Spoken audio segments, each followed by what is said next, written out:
Mga kapatid, ang humilya po ngayong araw ng Huwebes pong ito ay hango po sa babasahin kong ito.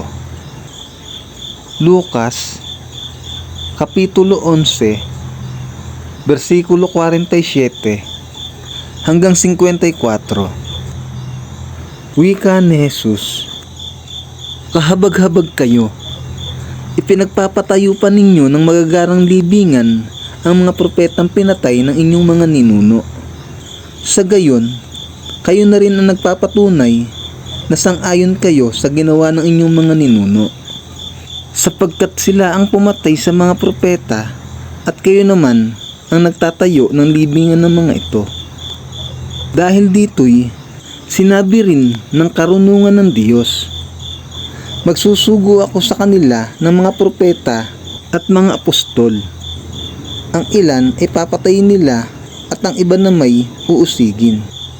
Sa gayon, pananagutan ninyong mga nabubuhay sa panahong ito ang pagpatay sa lahat ng mga propetang pinatay mula nang likhain ang daigdig.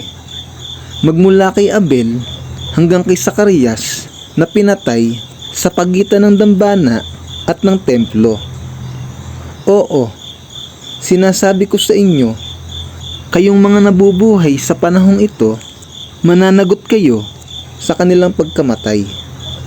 Kahabag-habag kayo, mga dalubhasa sa kautusan, sapagkat ipinagkakait ninyo ang susi sa kaalaman.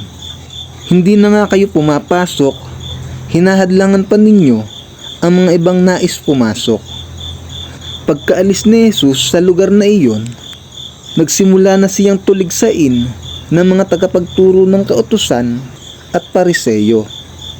Malimit nilang tanungin siya tungkol sa maraming bagay upang masilo siya sa pamamagitan ng kanyang pananalita. Ang mabuting balita ng Panginoon. Pinupuri ka namin, Panginoong Hesukristo.